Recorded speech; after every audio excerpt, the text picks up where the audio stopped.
গতকাল মঙ্গলবার ইরানে ব্যাপক হামলা চালিয়েছে যুক্তরাষ্ট্র ও ইসরায়েল। মার্কিন প্রতিরক্ষা সদর দপ্তর, পেন্টাগন ও ইরানের স্থানীয় বাসিন্দারা গতকালের হামলাকে চলমান যুদ্ধে এখন পর্যন্ত হওয়া সবচেয়ে তীব্র হামলা বলে উল্লেখ করেছেন। ইরানের ইসলামী বিপ্লবী গার্ড কোর আইআরজিসি বলেছে, তারাও গতকাল কাতারে যুক্তরাষ্ট্র পরিচালিত আল উদেইদ বিমান ঘাঁটি এবং ইরাকের কুর্দিস্তানে আল হারির ঘাঁটিতে ক্ষেপণাস্ত্র হামলা চালিয়েছে। এরপর সংযুক্ত আরব আমিরাতের আল ধাফরা বিমান ঘাঁটি এবং বাহরাইনের জুফায় নৌঘাঁটিতে মার্কিন সেনাদের ওপর ড্রোন হামলা চালানো হয়েছে। ইরানের রাষ্ট্রীয় সংবাদ মাধ্যমের খবরে বলা হয়েছে, আজ বুধবার ভোরে বাহরাইনে মার্কিন সামরিক স্থাপনায় আরও একটি হামলা চালানো হয়েছে। এছাড়া ভোরে ইরান থেকে ইসরায়েলের কেন্দ্রস্থল লক্ষ্য করে বেশ কিছু ক্ষেপণাস্ত্র ছোড়ার কথাও বলা হয়েছে।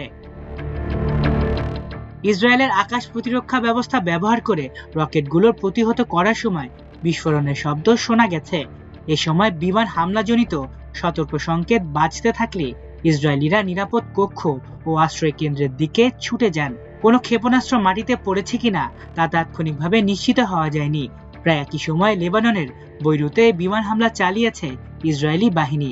লেবাননে ইরান সমর্থিত গোষ্ঠী হিজবুল্লাহকে নির্মূল করার লক্ষ্যে এমন হামলা চালানো হচ্ছে। হিজবুল্লাহ ইরান সরকারের প্রতি সংহতি জানিয়ে ইসরায়েলে হামলা চালাচ্ছে। এদিকে গতকাল হোয়াইট হাউস আবারও বলছে, হরমুজ প্রণালী জ্বালানি সরবরাহ বন্ধ করার যে কোনো পদক্ষেপের জবাবে ইরানে শক্তিশালী হামলা চালানো হবে। যুদ্ধের কারণে এ প্রণালী দিয়ে বিশ্বের মোট তেল ও তরলীকৃত প্রাকৃতিক গ্যাসের প্রায় 1/5 পরিবহন কার্যত থমকে গেছে। এছাড়া হোয়াইট হাউস আবারও ঘোষণা দিয়েছে, কেউ চাইলে মার্কিন নৌবাহিনী তাদের ট্যাঙ্কারগুলোকে পাহারা দিয়ে নিরাপদে পার করে দেবে। গতকাল মার্কিন প্রতিরক্ষা মন্ত্রী পিট হেগসেট পেন্টাগনের এক ব্রিফিংয়ে বলেছিলেন, আজও ইরানের ভেতরে আমাদের সবচেয়ে তীব্র হামলার দিন হবে। সবচেয়ে বেশি যোদ্ধা, সবচেয়ে বেশি বোমারু বিমান ব্যবহার করা যাবে, সবচেয়ে বেশি হামলা হবে, গোয়েন্দা তথ্য আরো নিখুঁত ও আগের চেয়ে ভালো হবে।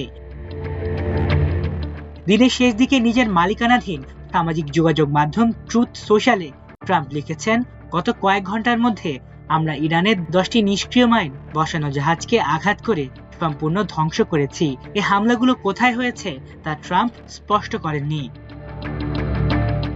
বার্তা সংস্থা রয়টার্স তেহরানের বাসিন্দাদের সঙ্গে যোগাযোগ করেছিল। তারাও বলেছেন, গতকাল রাত ছিল চলমান যুদ্ধের সবচেয়ে তীব্র হামলার রাত। এক বাসিন্দা ফোনে রয়টার্সকে বলেন, এটিকে নারকীয় মনে হচ্ছিল।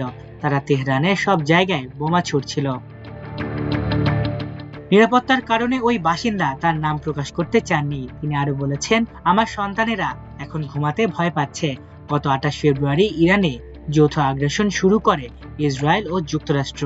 জাতিসংঘে নিযুক্ত ইরানি দূত আমির সাইদ ইরাবানি বলেছেন, 28 ফেব্রুয়ারি যুক্তরাষ্ট্র ও ইসরায়েলের হামলা শুরুর পর থেকে এ পর্যন্ত 1300 জনের বেশি ইরানি নাগরিক নিহত হয়েছেন। একই সঙ্গে 1600টি বাণিজ্যিক ও সেবা কেন্দ্র এবং বেশ কয়েকটি চিকিৎসা, শিক্ষা ও জ্বালানি সরবরাহ কেন্দ্র ধ্বংস হয়েছে। মাল্টিমিডিয়া ডেস্ক, আমার দেশ।